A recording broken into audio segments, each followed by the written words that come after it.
Olá, meu querido estudante, tudo bem? Nesse vídeo de hoje nós vamos resolver o problema de número 5.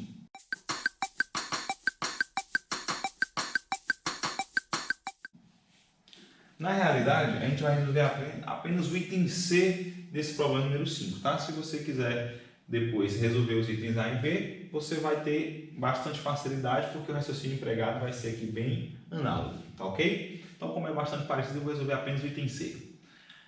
A pergunta diz o seguinte: determine o domínio de cada uma das seguintes funções reais, né? E aí, na verdade, aqui eu estou pegando só o item C e a função que ele dá é a função h de x dada por essa expressão, né? 5x sobre x ao cubo menos 4x menos 2 dividido por raiz de x mais 1. Eu já chamo a atenção que esse tipo de enunciado, embora seja bastante corriqueiro, do ponto de vista matemático mais rigoroso, ele não está completamente correto. Por quê? Quando a gente fala sobre função, a gente vê que uma função está bem definida quando ela tem domínio, contradomínio e uma lei de formação. Então, como é que eu estou dizendo que ela é uma função e eu estou pedindo para determinar o domínio? Certo? Então, assim, num certo sentido, bem rigoroso, esse problema não faria muito sentido. Entretanto, é muito comum você encontrar esse tipo de enunciado, né, em livros e tudo mais, mas a pergunta mais correta, mais adequada seria qual o maior domínio, né, que essa expressão aqui, né, h de x, poderia, né, assumir para que fosse uma função. A pergunta mais correta do ponto de vista matemático seria essa. Entretanto, como é corriqueiro a gente enfrentar, né, enunciados dessa forma, eu acabei deixando assim também na nossa lista de exercícios, mas fica aqui a ressalva, tudo bem? Vamos lá. Eu devo então me preocupar com os valores que x não pode assumir, né, para que ou melhor, eu devo me preocupar com os valores que x pode assumir para que essa minha expressão aqui faça sentido. Então, na realidade, eu vou pelo complementar do conjunto, né? Eu vou me preocupar com os valores que x não pode assumir. Por exemplo, eu tenho aqui uma raiz quadrada. A gente sabe que a raiz quadrada ela só está definida se, na verdade, toda raiz de ordem par, ela só está definida, de índice par, aliás, ela só está bem definida se o que está aqui dentro é positivo. Eu não posso ter aqui, por exemplo, raiz de menos 1. Não faz sentido dentro do conjunto dos números reais. Até pode fazer sentido no conjunto mais amplo, conjunto dos complexos, mas o nosso contexto aqui é o conjunto dos números reais, certo? Então aqui eu devo ter esse radicando aqui maior ou igual a zero. Entretanto, ele é um denominador, então ele não pode ser igual a zero, tem que ser diferente de zero, porque não existe divisão por zero, da mesma forma aqui. Então eu vou ter que impor restrições sobre o meu domínio, sobre o meu conjunto de valores que x pode assumir, a fim de que essa expressão sempre faça sentido, ok? Essa é a nossa estratégia. Então, para isso, olhando aqui para o nosso primeiro caso, a primeira coisa que eu tenho que ter eu tenho que ter que x ao cubo menos 4x, isso tem que ser diferente de zero, porque é um denominador, ok? Então, eu tenho que pedir isso daqui, tá? Tem que ser diferente de zero. A outra coisa que eu tenho que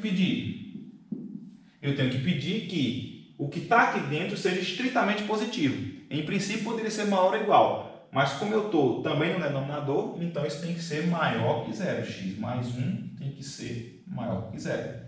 E eu tenho que satisfazer, ao mesmo tempo, a condição número 1 e a condição número 2. Então, o que a condição número 1 nos diz?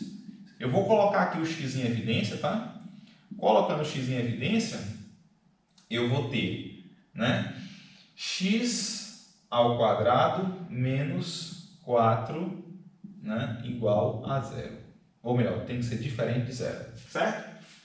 Então, ou melhor, eu vou estudar, para resolver aqui, eu vou estudar, certo? Em que circunstâncias isso daqui dá zero. E aí eu vou eliminar essas situações. Então, isso daqui vai ser igual a zero, né? Como é um produto, somente se o x for igual a zero ou se o x ao quadrado menos 4 for igual a zero. Então, eu tenho que eliminar as duas situações, certo? Então, isso aqui implica que x tem que ser diferente de zero e eu também tenho que ter que x ao quadrado menos 4 também tem que ser diferente de zero, certo? Já que qualquer uma das duas situações me conduz a zerar o denominador. Ou seja, x ao quadrado tem que ser diferente de 4, né? E aí quando eu extraio a raiz, né, a gente sai em módulo, né? Módulo de x tem que ser diferente de 2. A conclusão é que x tem que ser diferente de mais ou menos 2. Ok? Certo? Você também pode ir daqui direto para cá, né? Só você perceber que os números que eu elevado ao quadrado, que dá 4, são menos 2 e 2. Ok? Aqui eu só quis seguir um passo a mais para ficar mais detalhado. Muito bem, então aqui eu cheguei em 3 restrições. X diferente de 0, x diferente de 2 e x diferente de menos 2.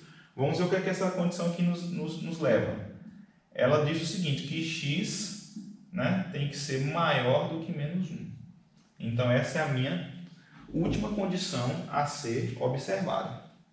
Então eu tenho aqui, né, essa condição, eu tenho aqui essa condição e eu tenho aqui essa condição. Vamos lá. Em princípio eu teria como conjunto o conjunto dos números reais. Então eu vou colocar aqui a reta real representando esse conjunto dos números reais. Aqui eu teria 0, certo? Aqui eu teria menos 1, menos 2, aqui 1, 2, 3, certo? Por aí vai. Então, em princípio, eu poderia assumir qualquer valor real. Quando eu digo que tem que ser maior do que menos 1, isso está me obrigando a olhar para esse valor aqui com bolinha aberta, certo? E aí eu vou achurar tudo que está aqui à direita dele, né? Porque são esses valores que me interessam, certo?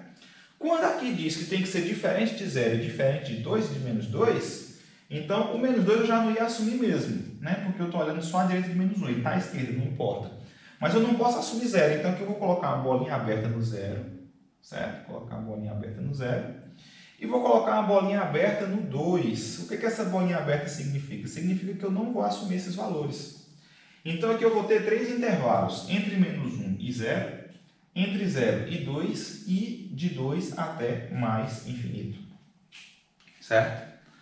Então a gente vai representar isso aqui na forma de intervalo, tá? Então o domínio da função h vai ser a reunião do intervalo aberto, né? Então a gente coloca parênteses, né, para representar de menos 1 a 0. Isso aqui é uma notação que tanto pode representar par ordenado, quando a gente estiver falando de par ordenado, como pode representar intervalo. Aqui eu estou representando o intervalo, é um intervalo que vai de menos 1 até 0. Como aqui está a bolinha aberta, eu coloquei parênteses. Se fosse intervalo fechado, eu colocaria o colchete, certo? Então, isso unido com o intervalo aberto de 0 a 2, certo? De 0 a 2, unido com o intervalo aberto de 2 até mais infinito. Essa expressão aqui quer dizer que eu vou assumir todos os números reais maiores do que 2, certo? Em notação de intervalo, a resposta é essa. Eu também posso escrever em notação de conjunto, tá? Em notação de conjunto, isso aqui é exatamente eu dizer o seguinte. É o conjunto do x pertencente aos reais, tais que x está entre menos 1 e 0, ou seja, menos 1 menor que x menor que 0, né? A união a gente vê como ou, né? Então isso aqui é ou o x maior que 0 menor que 2, né? Então aqui 0 menor que x menor que 2, ou, né? Ou, no caso aqui é x maior que 2, né? Porque você tem aqui qualquer número, né, à direita de 2. Então isso é x maior que 2. Ok? Então, está resolvido aqui o item C do problema número 5. A gente se vê no próximo vídeo.